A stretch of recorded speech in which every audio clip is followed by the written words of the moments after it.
Hello, everybody. This is Kat Banakis from Grenzenbach Gleer and Associates. I'm joined today by Martin Grenzenbach, and we are going to be looking at some of the overall trends in philanthropic giving as part of the Giving USA 2015 annual report on philanthropy. GGNA is pleased to be one of the partners with the Giving USA group. We have a number of folks from GGNA who sit on the editorial board of Giving USA. And what we're going to be doing today is a brief overview of some of the philanthropic trends. I'm going to hit some of the highlights from the data, and then we'll have a conversation with Martin Grenzenbach on what some of these trends might mean for campaigns upcoming and work with boards. So as we look at the major results of the 2014 contributions, the percentages by the different areas of contribution remained the same from 2013, but the overall numbers increased. We went from $335.17 billion in 2013 to, as you can see there, $358.38 billion in 2014. This represents an overall increase, of course, of 7.1%. And it's 8.8% increased from 2012. If we look back over the last few years, that's 5 consecutive years of growth since 2010. And by most sectors of giving, they're back to pre-recession levels. In looking at changes in giving by source, the cumulative change in dollar giving by individuals between 2012 and 2014 is up 7.2%, and change in foundation giving is up 16.4% from 2012. Now, initially, it can look as though there has been a vast increase in bequests and corporation giving over the last couple years, but when we look at the overall giving by source in these 5-year increments from 1975 up through 2014, you can see that there's a pretty consistent level of giving in corporations and bequests at the bottom, and then the change in giving from 83% from individuals down to 72% is largely offset by giving from foundations. And historically, more and more of that giving to foundations is actually family foundations and community foundations. Overall, this means that the majority of giving has been and continues to be by individuals. We can see that here in the percentages and then in the dollar breakdown. And you can see in that dollar breakdown, the numbers are increasing certainly by individuals and foundations, again, including the family foundations, and that we're just about back to those pre-recession levels. I want to drill in just a little bit more on giving by individuals, as that continues to be the lion's share of philanthropic giving. Here we're looking at the total giving by individuals. Giving USA breaks it down into itemized and non-itemized giving. So it's 200. In 2014, itemized giving by individuals amounted to 214.89, and non-itemized giving amounted to 43.62 billion. And some amount of giving is by what we would call mega gifts, gifts of 200 million and above. That amounted to an estimated 4.79 billion, and it's part of that individual giving estimate. Many of these very large gifts in 2014 were contributed by young donors from the tech industry. So a lot of dollars. Percentage-wise, it amounts to 1.8% of total individual giving. So many dollars, maybe not that huge of a percent. And to help us think a little bit more about some of these things, I am joined today by Martin Grenzenbach, our chairman here at GG&A.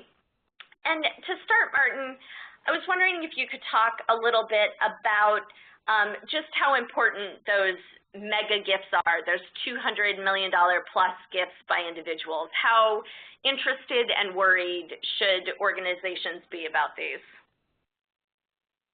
Well, thank you, Kat. I think the organizations that receive these gifts should be very interested, obviously. We saw the emergence of these extraordinarily large gifts actually prior to the recession, but they dropped off dramatically in 2008, 2009. Then they recovered, and they continue to recover. Those institutions like higher education that receive more than 50% of all $1 million and larger contributions clearly are able to attract these very large contributions on a more routine basis, and especially certain institutions, and therefore it becomes part of their planning as opposed to a once-in-a-decade event. It's now maybe once in 1 or 2 years. Saw such a gift to Harvard, I think, 3 days ago for $300 million. So clearly it's becoming more routine, if you will, if such things can be described as routine.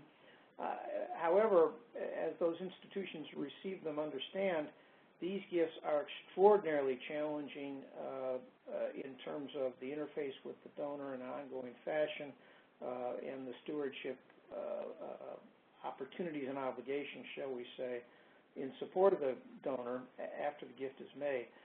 These are generally not no strings attached contributions, but very much the donor is becoming a partner with the institution and continues to steer to some degree the program or project for which his funds are dedicated. Sure. And are there, along with the strings attached, any particular significance about the geographic origin or industry origin of these gifts, that when they're coming from newer, younger tech money, does that tend to have an orientation in any direction? It probably does, though I haven't seen that analysis, and I don't think that we should conclude that a tech donor is necessarily going to make one of these extraordinarily impactful transformational gifts necessarily in technology. Sure. They may well make such a gift in terms of in education, for example, in social work or in the arts where they have additional equal passions. Right. However, it's interesting when those in the tech sector do make those kinds of gifts, they certainly want there to be technological sophistication on the part of the institution, irrespective of the actual focus of their gift. Changing gears a little bit, when we look at these trends over, in general, in individual giving from 2013 and going back to 2012, what would you say are the things that boards of trustees and boards should be most focused on as they look towards planning and the roles that they're playing in their organizations? Well, I don't know that relates, that response to that question just relates to this year's numbers, of course, but they should, if they want to raise money, and they want to raise money effectively, they should focus on attracting and keeping leadership that can develop a vision for their program or their institution that's compelling and that's legitimate and that has support of their faculty or their team and their staff, and that they can communicate that effectively, particularly when it gets to the realm of attracting these very large contributions. You know, the bigger the gift, the more the donor wants to invest in something that's distinctive, unique, and probably transformational. And therefore, it's not business as usual. It's not operating funds. It's somebody. It's an institution whose leadership can develop a transformational agenda and communicate it, irrespective of the sector that they're in. And great to remember and to know that when we're looking at smart fundraising and what one should think about, it's a combination of those tried and true, keeping talent and having effective communications and a vision and leadership. And also, which of course is what has been in fundraising for a long time, and also the ability to pivot in some ways towards how giving is changing, be that through mega gifts, as we've talked about a little bit here, or through different vehicles that people are using to give, be that community foundations, family foundations, or some other means, which are just in some ways tools to give in the ways that matches people's interests and hearts. Well, and also there are also tools by which you garner tax advantages by making a gift, but haven't decided exactly how to change the world or invest the majority of those resources. Right, absolutely. It's savvier options on the part of the donor. It gives them flexibility. Right. Well, Martin, we thank you for your time today, and as part of GG&A, we thank Giving USA for keeping track of this wonderful data across the nation. And we encourage all of you to listen to the other presentations that we have around specific sector and results from the Giving USA data. As always, we at GG&A are happy to be part of your success in philanthropy. Thank you, Kat.